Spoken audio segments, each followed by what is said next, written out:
Are you ready to turn heads? Luxury isn't just worn, it's experienced. Introducing a Layla Cara style and new up-and-coming designer collection where exclusive shoes and bags for men and women meets your feet. How about you take a handbag and wear it in style, where each piece is personally designed by Layla Carroll herself and handcrafted from the finest material in Italy.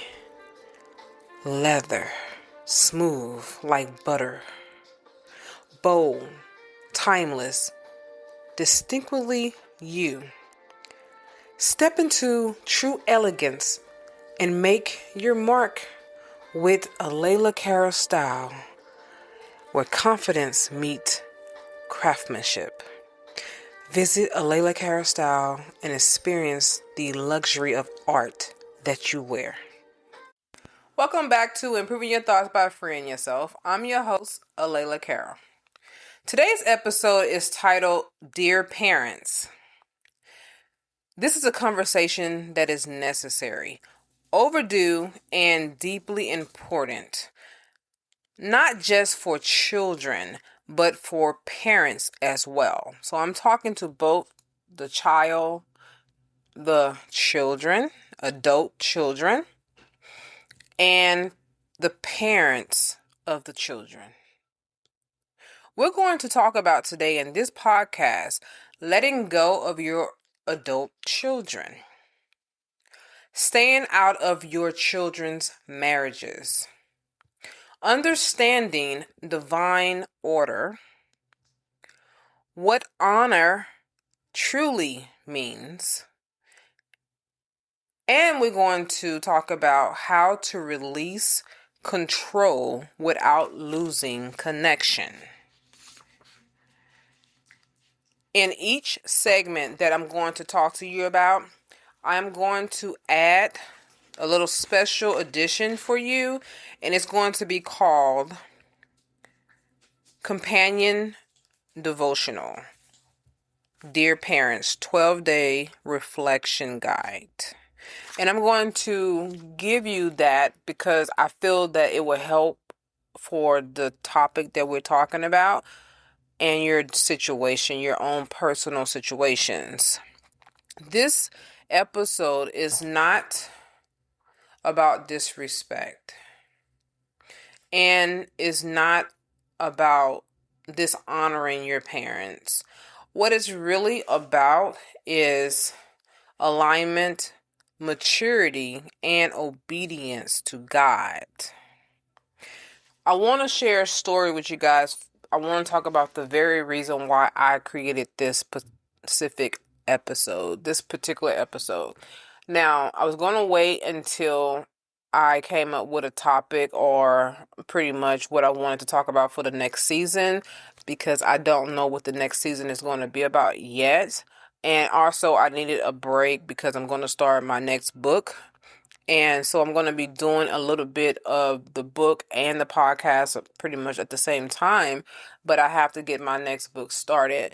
My next book is going to be actually about season 10, How to Date Properly. I'm writing a book on that, but I'm going to basically elaborate a whole lot more in detail in that book, just to help you guys when you want something in your hands to go by besides just listening to a podcast. And while I am doing that, of course, you know, the adversary always has to interfere in my peace of mind, my process of me getting things together and getting things started. And he likes to use my mother in this way. And I've learned that in this situation, it's not really even about that. It's about me and how I handle the situation. So Let me tell you the story of what happened yesterday so you can have a true understanding why this episode is going the way it's going and why it is important for me to share this episode with you guys. So remember, I said it's not about disrespect. It's just for me to help anybody who is going through what I'm going through dealing with controlling parents, okay? So as you all know about some of the stories that I have shared with you guys about concerning my parents, my mother, my dad, and even with my brother and my own children in my own marriage, okay? So in some of my past relationships, my past marriages, if you go through my episodes, you can hear bits and pieces of me talking about it. Well, I told you guys in previous episodes that my mother moved to Houston and she moved in with one of her sisters.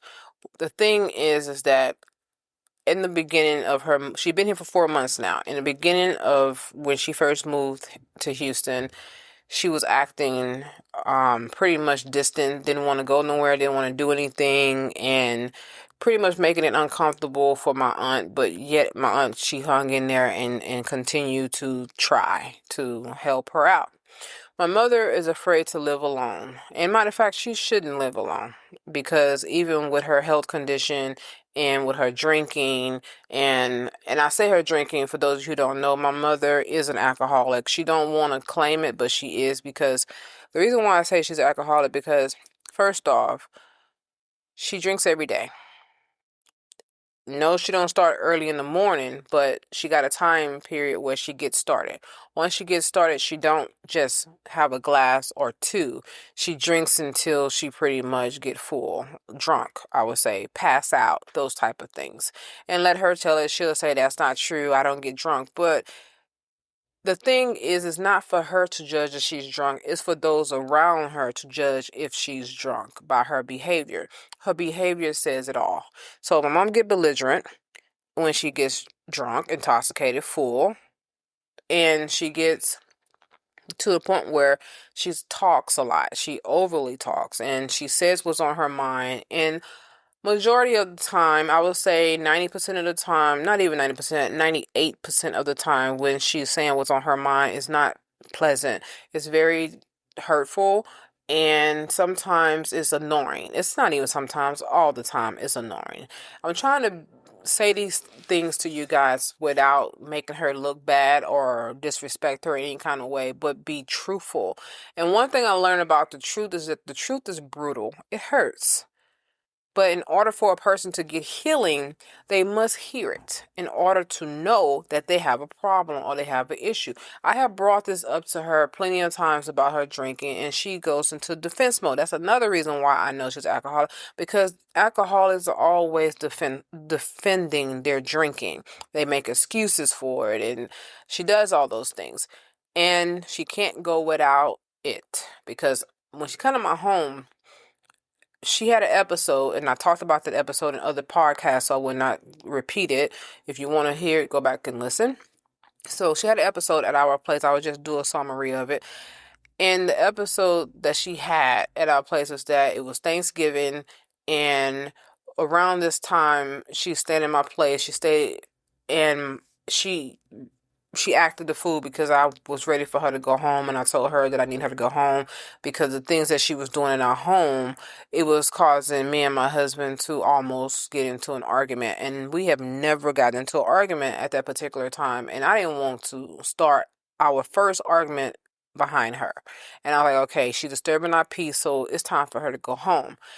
And my husband at the time was trying to keep his peace, but my mom went off on my husband, and that's what sparked me and my husband about to get into argument, because she went off on him, talking to him about my past relationships and saying every time my daughter get involved with someone, she forgets me, and I blame you for her not being there for me the way I need her to be there for me, and all those things. And it was just a hot mess. And so she started acting so crazy that she started tearing up our home, and she was drinking. She was drinking during this time, and even leaving the refrigerator door open And you know that spoils your food if your refrigerator is open, and she claims she didn't do it, but the refrigerator that we have at the time, it beeps whenever the door is open. And so when I came home from work, I saw that the refrigerator was open and it was beeping, and the front door was wide open. She was knocked out upstairs, sleep. Her and my son passed out, sleep, while the front door downstairs is open. Not that it's just open, I mean, it is open to anyone to walk in, and it's 10 o'clock at night, and the blinds was open as well, so people can look straight into the house as they walk by, and they can see everything we have inside. If they wanted to come in and help themselves, they could have. And plus, she was upstairs, like I said, asleep, which could have caused them to shoot her in the head, shoot my son in the head, take out things and leave. And no one would even know it except for my camera showing me exactly what happened.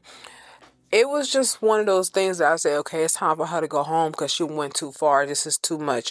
And she got so belligerent, so mad, so angry that she practically tore our house up like a Tasmanian devil. Well, it caused me to not talk to her for 3 months, and it was the first time that I had ever went that long without talking to my mother. So that was not easy for me, but I had to do it.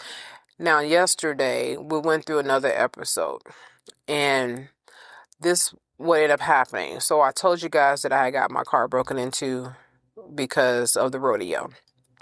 Went to the rodeo, I parked my car, and there was smashing and grabbing going on. And my car was one of the cars that got smashed, and they grabbed my mother's purse. So my car is a hatchback. I don't have a trunk, so it's a back window, and you can look into it and see that what's in there. And her purse was in there, and the purse, she had it in the trunk, well, the hatchback part, and they smashed the window and grabbed the purse and left. They never went inside the car no other way because the doors were still locked. And that's how I knew that all they did was grab her purse and left. Plus, there was a police camera that was out there in the parking lot, and the police allowed me to review the camera, and we saw that's exactly what they did. Then they moved on to the next car, and the next car, next car. The thing is that her purse was the only thing that was taken, and in her purse she had her passport.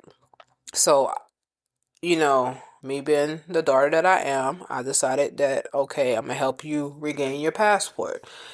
And we made the decision that we needed to go back to San Antonio to her house and pick up her old passport so she could use that to get her new passport because the old one had expired. And in the process of driving to San Antonio, now, when I made this decision, I hadn't talked to my brother probably about 2 months, maybe even 3 months had passed. Haven't talked to him at all. And come to find out the reason is because he lost his phone. And when he lost his phone, he couldn't remember phone numbers, so he didn't call me right away. Good thing that I sent him an email, because I sent him an email with my phone number and his son's phone number, so that way he can get a hold of us whenever he did get another phone, and he programmed everything. So he ended up calling me. By the time he called me, it had been probably a week going into us going to San Antonio to go and pick up her passport. So keep in mind, I had already made the plans with my mother to go to San Antonio before I even talked to my brother. And I told my brother that, hey, no one is living at the house out there, so if you want to go out there to live, that's fine, because I asked him where you staying at. He said he had been living in the hotel. And so his lease was up at his last apartment, and he didn't renew it, and he decided to just go into a hotel. And so I say, these hotels are very expensive. I know, because I lived in a hotel for 2 years, and back then when I lived in the hotel, it was high back then, so I know the prices went up by now. So you can actually go and live in the house, and you will have to get the electricity turned back on as well as the water, but you won't have rent to pay. And he was like, I said, all I need for you to do is keep up the yard. Just basically mow the grass and keep the yard clean. That is my only thing.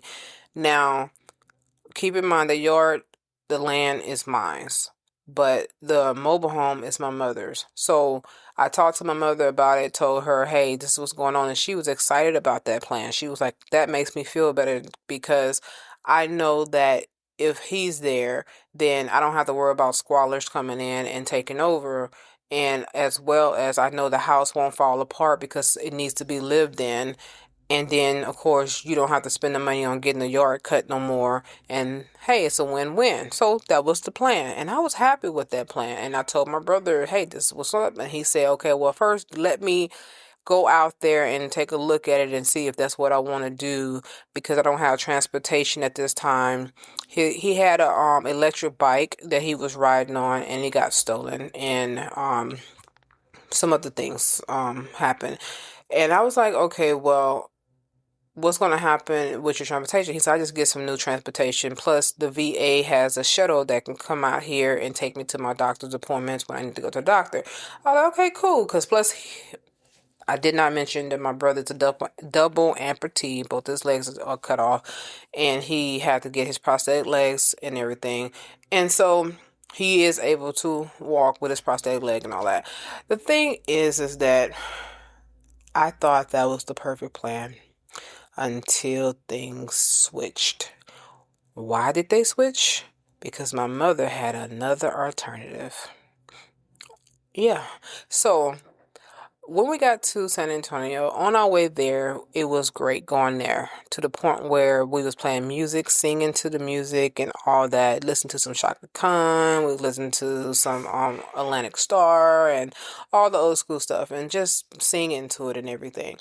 And get there, we get into the house. We didn't get time for her to go get her passport that day because the timing didn't basically, we lost track of time.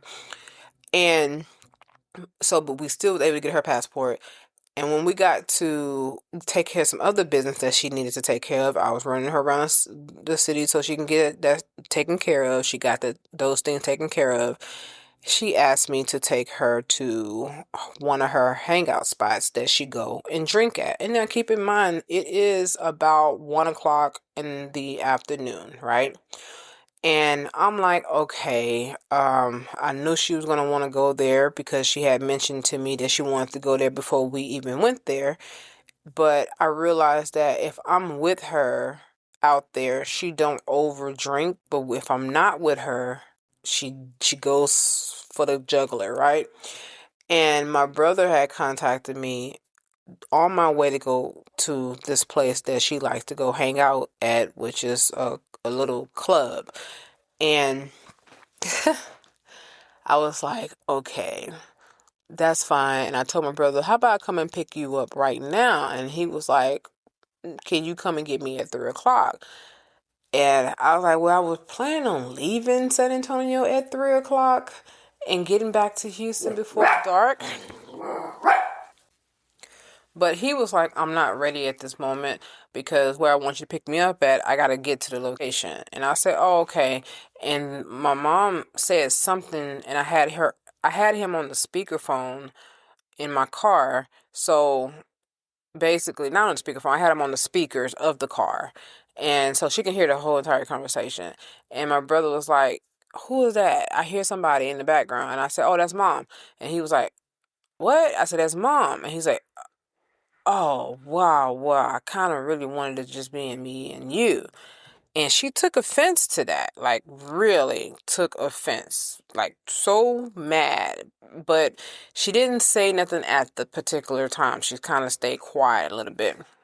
And when we got out there to her spot, I stayed there for a little while. Like I said, it's about 1 o'clock. So I stayed there a little longer, long enough to get close to the 3 o'clock point where I can go pick him up and everything. And mom started her drinking. My mom cared. Oh, that's another reason why I'm gonna tell you how she's an alcoholic. She walks around with this big gallon of tequila in her purse with a cup. This is what she does. And I'm thinking, only a person who's a true alcoholic does this, because you literally carrying your liquor where you go. And that is a clear sign that you have an alcohol problem. And she had it with her, and matter of fact, she had the alcohol in her purse when the car got smashed. When they broke into the car and got her purse, it had alcohol in there too. A big old bottle. I think she said it wasn't even open yet, so it was a brand new bottle. So who wouldn't take that if they're a drinker? So, anyways, Um, to make a long story short, I'm not gonna go deep, be detail by detail everything that happened. What I'm gonna do is just get to the bottom line of this. So what ended up happening is that when we got to her place of where she likes to drink at with her friends and stuff, her buddies, her drinking buddies, I was going to give it about an hour, and I was going to say, come on, mom, let's go. Let's go pick up your son. But she was the one that suggested, no, how about you go pick up your brother? Because I'm pretty sure he's going to want to run around and go to the store and do all those things. And then when y'all finish, you come back and pick me up. I didn't think nothing of it. I went on ahead and did that. I was thinking, well, but since my brother kind of wanted it to just be me and him, then all right, how about it be a win-win for her and him, and I just go do what I got to do so we can get back to Houston before dark. Now, keep in mind we did not make it back to Houston before dark at all, but I end up doing that. Took care of my brother. I went and got him another phone because he was calling me from another person's phone. And I told him, you're going to have a phone out here because if something happened, how you going to get in touch with someone? You can't just go knock on the neighbor's door and ask to borrow a phone. You really have to have a phone and everything. And let me go and get you one. And I went to go buy him a phone and get it activated and all those things. So end up getting back to my mom. Before I got back to her, I was going to bring her back to the house so they can just see each other and then drive back to Houston. He told me flat out, he said, I'm going to go on a 7-day fast and I'm going to start when you leave. I'm going to need my serenity and my peace. So I don't want you to bring her back here until the next time you come back to San Antonio. And I respect that. That's a boundary. And I say, I understand where you're coming from. I'm not going to cross that boundary. And I didn't tell him that I was going to be bringing her back over there. I think he discerned that because when he said it, when I was thinking it, and I said, okay, that's a boundary. So I have to respect his boundary and not bring her back over there. And he said, so just tell her that I'm going to see her the next time she comes back. And I said, okay, fine. Now, you're probably thinking, what's going on with your brother and your mother? Well, think about it. If she's treating me like she's treating me, how you think she's treating him? He's the oldest. So, yeah, it's a lot of deep-rooted issues from our childhood all the way to now that my brother has been dealing with. So my brother and I, we are completely opposite when it comes to the way we live our lives and how we process stress and how we process our emotions. My brother is a Gemini. I am an Aries. Now, I usually don't go off of signs, but I do understand that it does play a part in a lot of people's personalities, So I realized my brother can't handle stress. That's why he turned to drugs. Me, I didn't turn to drugs when I be stressful. I turned to God, and I turned to him. We'll be back after a quick break. If you haven't already, check out my luxury shoe and bag collection, a Layla Cara style. Each piece is personally designed by me and handcrafted from genuine Italian leather.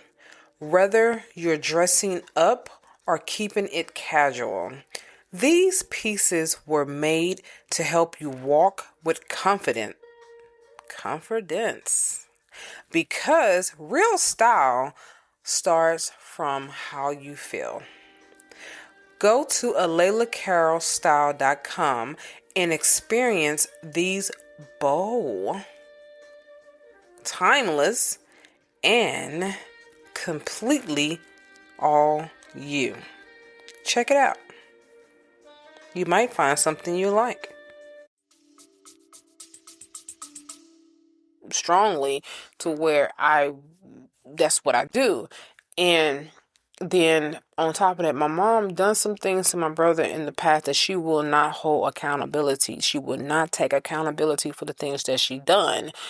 And I'm not going to go down the family history or put all that out there, what she done. But I'm going to tell you right now, the things that my mama done, you probably, if that my mama done that to you and she was your mother, you probably wouldn't talk to her no more either.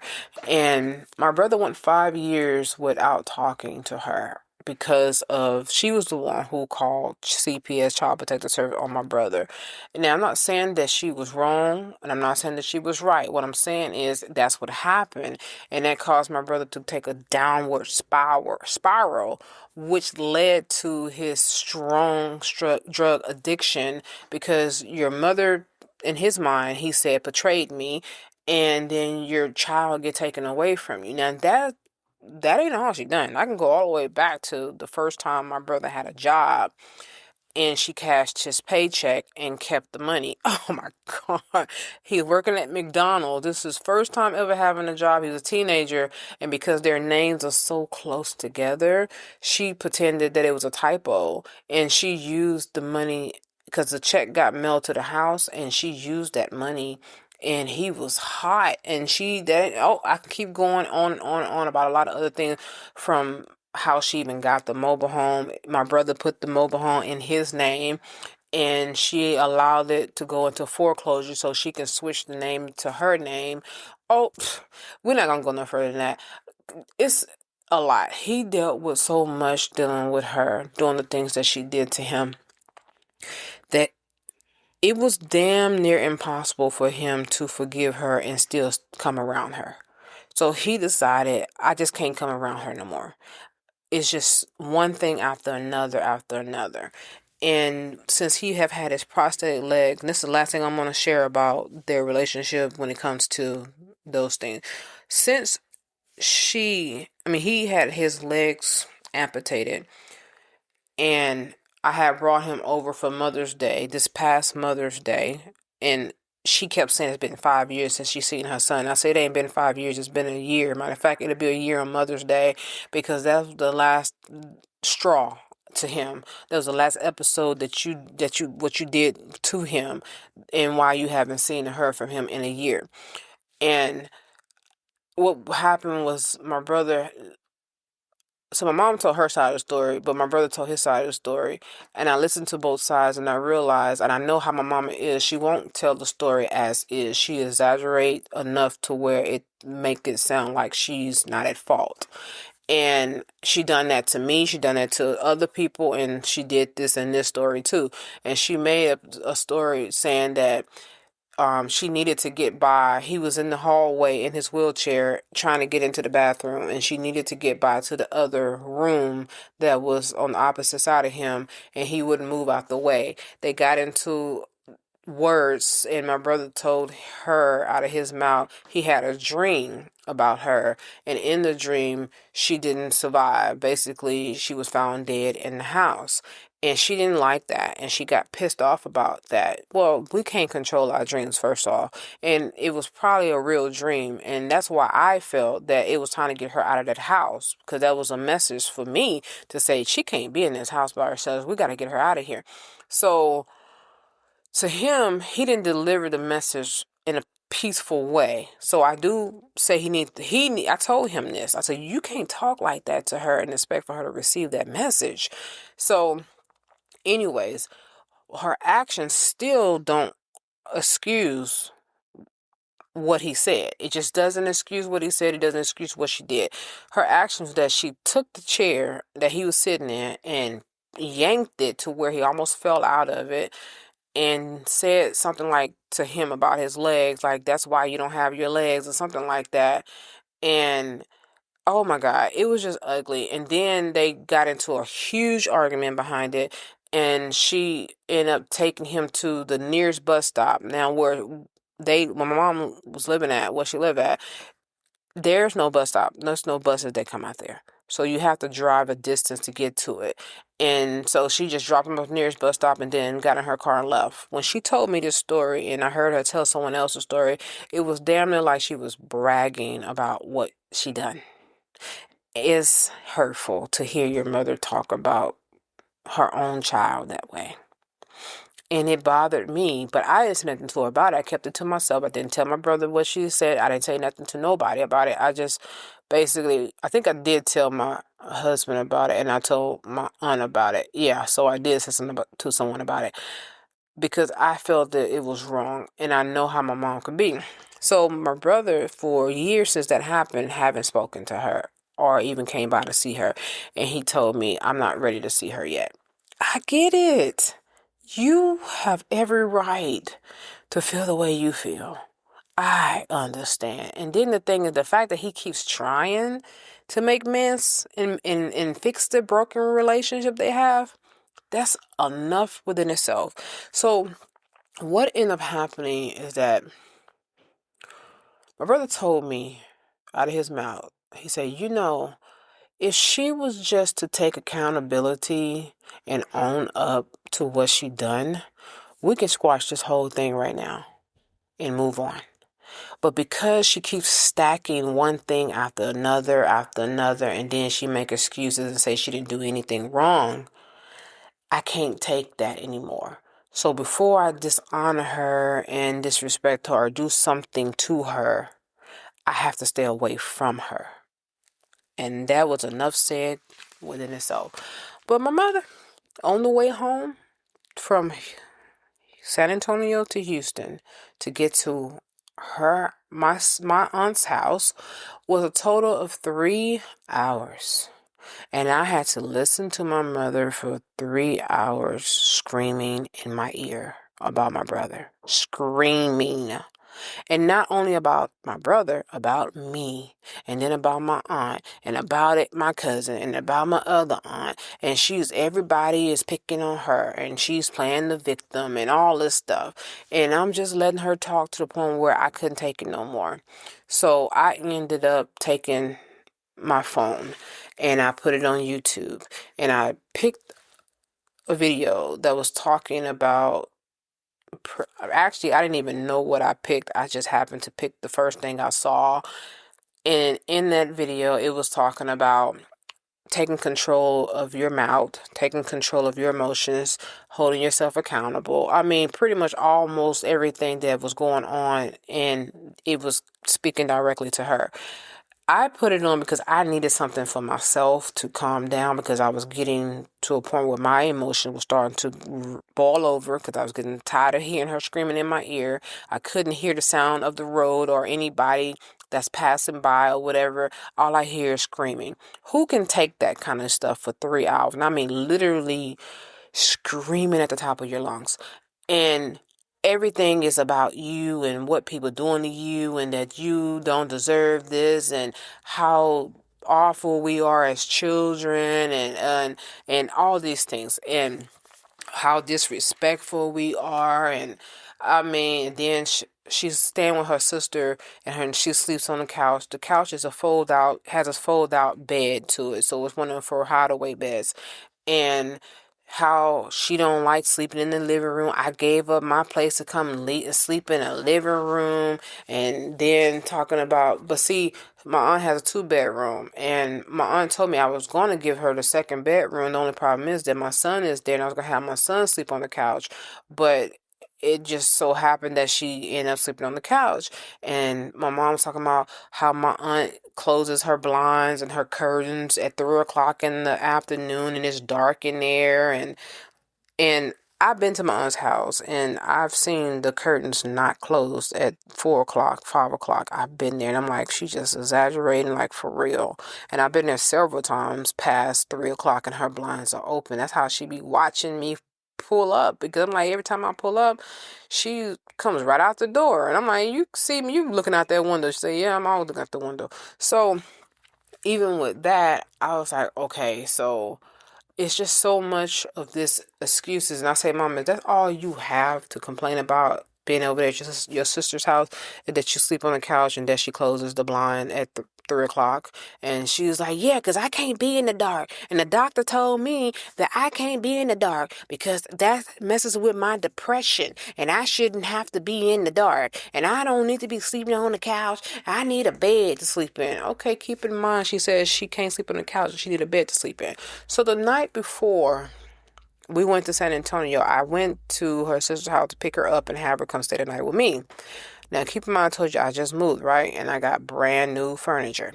So I had brand new sofa, all that stuff. And I haven't even slept on the couch yet, and my husband haven't. No one has slept on the couch yet. And she had my son ask me, can she sleep on the couch? And I said loudly for her to hear so my son don't have to go and repeat it. No, she cannot sleep on the couch because it's a brand new couch and I don't want no one messing it up right now. So it ain't even a month old. So let it become a little more worn, then I'll be okay with her sleeping on the couch. But as for right now, she needs to sleep in your room. Plus, I have two couches. I have another couch in the other room that I'm actually sitting in right now and talking to you guys. And I'm like, she could sleep on that couch if you want to sleep on. That's an older couch. And our son, you can sleep on that couch and let her have your bedroom. Either way it goes, no one's sleeping on that brand new couch. Now, my brand new couch is a boneless couch. So you know that's comfortable for those of you who have sat on those kind of couches before. It's like sleeping on a bed, like a mattress, a memory foam, right? I don't care. You're not sleeping on my couch. And I felt like that to me is a disrespect of my home. When you know that you just told me you don't like sleeping on the couch at your sister's house, but you come to my house and want to sleep on the couch. Why? Because it's brand new? What's going on with that, right? So today, my aunt called me because she said my mom is still talking about what happened yesterday on our way home. And she asked me, where did your mom sleep at? I said she slept in the bed with my son. And she was like, oh, really? I said, yeah. I said she wanted to sleep on my couch. And I told her no, that she's going to have to sleep in the bed. And my aunt was like, wow, that is very interesting because before you came to pick her up, she was talking to me. She said, okay, she was talking to me about you better not have her sleep on the couch. And I was like, really? Because she asked my son to ask me. And I said loud and clear that she cannot. And then I came in the house because I was in our garage when I came in the house and I told her to her face, Mama, you cannot sleep on the couch. You got to sleep in the room with Junior, or Junior can sleep downstairs on the other couch that's in the other room, or you can sleep on that other couch if you want to sleep on there, but no one's sleeping on my brand new couch. And my aunt say, oh my God, she sat here and she complained about you better not have her on that couch and that she needs a bed to sleep in and all this. She said, now this is just pure evil. And I told her, I know. Now now you guys are seeing a clear picture of the reason why this is just really too much here. And like I said, the whole way home, she was screaming in my ear. And, the thing about that is that while she was screaming, my car started acting up. And I have never had car problems before. And I always go driving to San Antonio because I don't always want to fly because I work and that's what I do. I fly. And I'm like, it'd be quicker, easier for me to just drive and use my car to get around the city instead of having to get an Uber and pay all this money. We know that the gas prices has went up. And I mean, really, it used to cost me $30 to fill my car up. Now it's cost me $50 to fill my tank up. And I had to fill my tank up to get to San Antonio, drive around San Antonio, which put my tank at pretty much a quarter of a tank by the time I was ready to come back to Houston. And I had to fill it back up again, which was another $50. And I didn't ask for no gas money, none of this. I'm doing her a favor. She's the one who needs to get her passport. I'm doing her a favor and everything. And I'm doing this out of love as well. And so while I'm doing all these things, she's talking about I don't do nothing for her and that and while she's saying these things, she's also screaming in my ear talking about fuck you and fuck your brother. And I mean, I'm giving to you guys raw. I mean, she's saying all these things, right? And I'm like, wow. And this ain't the alcohol. You cannot blame it on the alcohol. Anytime you blame something on the alcohol, that is your excuse. Because drinking like that is not a disease. It is a choice that a person is consciously making. I am going to get drunk today. Because you don't have to take that sip. You can go get the help that you need if you're not strong enough. But you're refusing to help. You're refusing to admit that you are an alcoholic. You see the signs and you still denying it. So at this point, I can't be I cannot be sorry for you, especially when you got started in your late age of doing this. So you're not young finding out for the first time what alcohol is capable of doing. So it's just too much. And as she was doing all that screaming at me and cursing me out, I'm driving. And I can't run away. I can't hang up a phone on her. I can't do none of that. It's almost like I was trapped. And she's telling me, I'm not finna stay at my sister's house any longer. I'm going back home. And I say, this was your plan all along. This was your plan. You wanted to get your son in your house so you can go back. And that's not right. And I told her, I said, this is not right because you should know that he's not ready to see you at this moment. And if you just drive your car back to San Antonio and be in the house with him, y'all gonna argue. Y'all gonna fight. And then you're going to drive him away again. And he might not come back for sure this time. I don't care. I don't care. That's my house. That's my house. Ain't nobody going to enjoy my house without me. And ain't nobody finna do this and do that. And this is not going to happen. And I'm uncomfortable. When I got to sleep on the sofa, I got to be in the dark at 3 o'clock in the afternoon. What? This is what I gotta do while someone enjoy my house. And I say, do you hear yourself right now? You and I and your son talked about this already. And you said this was a great idea because you don't have to worry about someone squabbling in your house. And that it gives me the opportunity to not have to pay to get the grass cut, the yard mowed, and your son is safe. Like, what is the deal? I said, this was a setup all along. And she was like, so you're telling me that I can't go back to my house? I can't go back to my house? I mean, yelling, you guys. And I'm like, that's not what I'm saying. I'm telling you that you need to give it time. You need to let it play itself out. Talk to your son over the phone. Have conversations. Build the relationship back up so he would be comfortable with y'all two interacting with each other again. And I got wisdom, I'm not stupid. And I mean, all this stuff, right? And so I don't want to keep telling you every single detail about what happened. But what I want to give you is that when my car started acting up, this is when I realized that enough was enough. And what was really the true situation here. When my car started acting up, it started making this tractor trailer sound in the engine.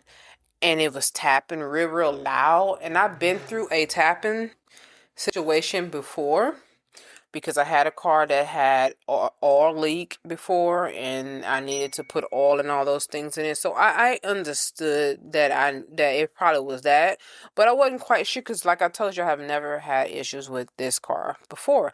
And I done had this car for 4 years. So I'm like, okay, well, I need to find out what's going on. And while I'm trying to hear the sound of the car, my mother is screaming still. And I'm like, Mama, can you please be quiet so I can listen to the sound of my car and figure out what I'm hearing? And she's still yelling and she says out her mouth, yeah, that's what you get. The reason why your car is messing up is because the Holy Spirit don't like how you are so disrespectful to me. And I say, are you for real right now? Are you seriously? That is what's coming out of you? I say, thank you for showing me your heart because the reason why I'm even on this trip is to help you out. I don't see you driving your car to come to San Antonio and take care of your own business. I left my husband and my son and my dog at home while I'm out here with you. And I'm out here with you trying to help you out, and this is the thanks I get. You ain't doing nothing for me. You ain't doing nothing for me. I say, oh, I'm not. No, you came down here for your brother. I say, Mama, you got to remember that this plan was already in motion before I talked to him. I haven't talked to him in 3 months, and this was already planned during the 3 months that I haven't talked to him. I had recently talked to him a week ago and talked to him about this, and you and I both had talked together about this plan. So for you to sit here and say that I didn't come down here for you, that is a straight lie. It is a lie. And I'm not appreciating how you're making me feel right now. How I'm making you feel. How I'm making you feel. I'm hurt. I'm hurt. Your mother is hurting. Your mother is hurting. Do you even care that I'm in pain? I said, Mama, everyone's in pain. Everyone's in pain. I'm in pain. The world is in pain. Trust me. I can't cater to your feelings. I can't fix your problem. I'm trying to help you ease some of this, but I can't do it for you. It takes you to do what's necessary and do the work to get yourself together. And so I decided, okay, maybe I need to take heed to what is really happening because I never had car problems before. Maybe, just maybe, is not the car problem. Maybe it's something else divine. So I tested the theory, right, for myself. So I prayed. While she was still screaming and going on, I prayed. And I said, God, if this is a lesson for me to learn, then please get me home safely. Don't let my car completely stop running to where I can't get home. Allow me to get her back to her sister's house and get my car back in the garage without it breaking down 100%. Because I have thrown a rod before and I know once the engine is gone, it's gone. And I say, okay, let me go and get some oil. I need to stop at the next convenience store and let me get there. I said, if this is a test, then allow me to be able to have what I need to get home. And I kid you not, you guys. I seen the convenience store sign, and I seen a McDonald's, and I seen Whataburger, and all these other signs.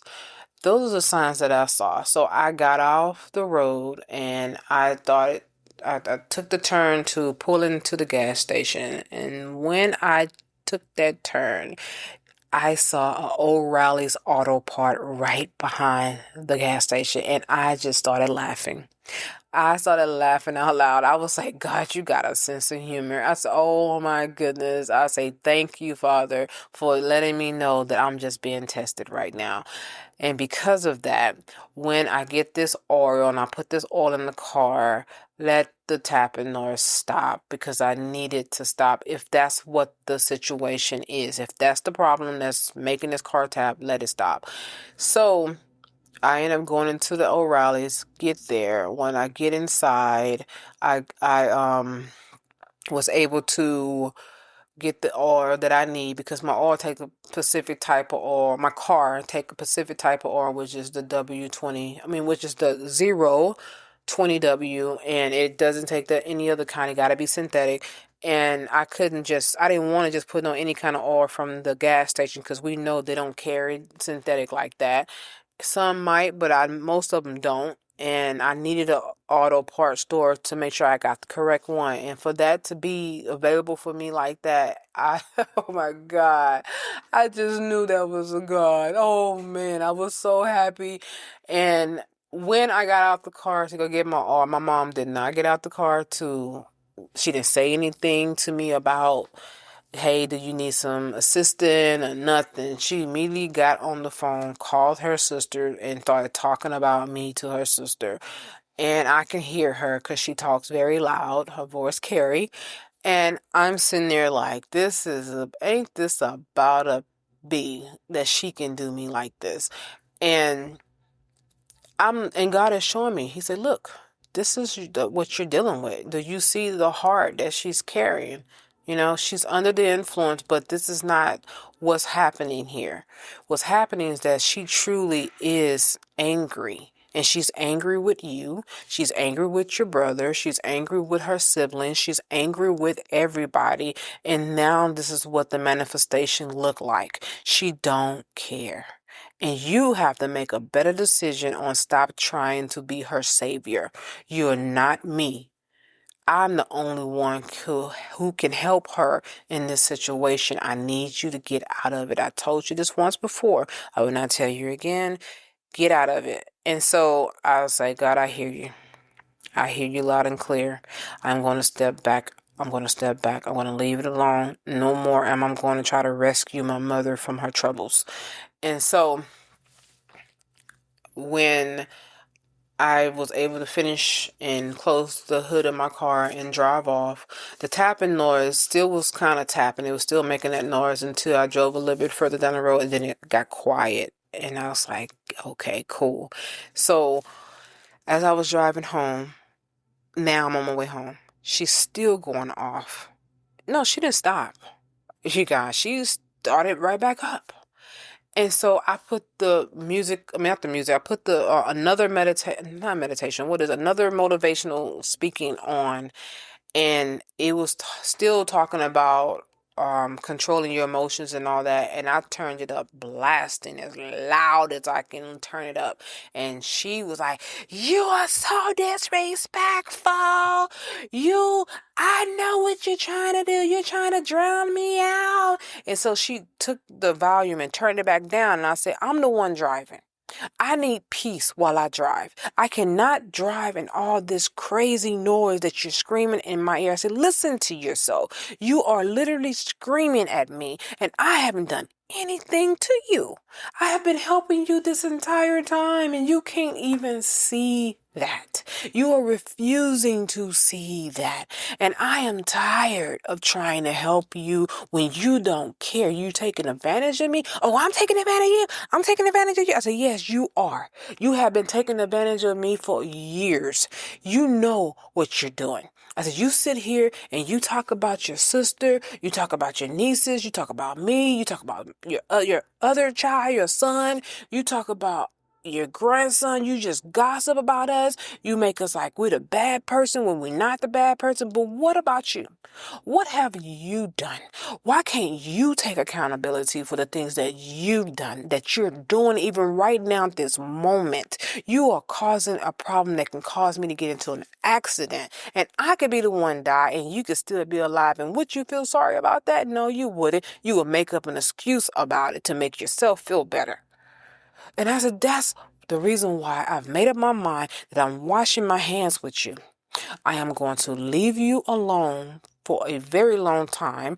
I'm going to take a compatible and I'm going to focus on my family, on myself. And I'm going to pray for you. And I'm going to pray for you, and I'm going to consistently pray for you at a distance because you don't want no help. You don't want help. You are being so evil to me for no reason. You can't blame it on the sickness. You can't blame it on the alcohol. This has been you way before all that happened. This is just intensified. That's all it did. It just intensified it. So I'm done. I'm going to obey God. I'm going to do exactly what he told me to do. And that is it. I have to leave you alone. And I'm going to leave you alone to the point where I am okay with the outcome. Because my biggest fear is that your ass end up dead in your home alone. And I could have done something to help you. But I tried. And your sister tried. We have tried. And you still fight us.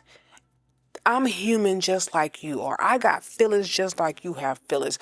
I have pain just like you have pain. I suffer just like you suffer. I'm going through something just like you're going through something. Just because I don't broadcast it and I don't sit there and moan about it, complain about it, and weep about it, doesn't mean it ain't happening. I'm just choosing to deal with it in a better way. And because you're not choosing to do that, I can't help you no more. And no one is going to make me feel guilty about my decision because it comes from God.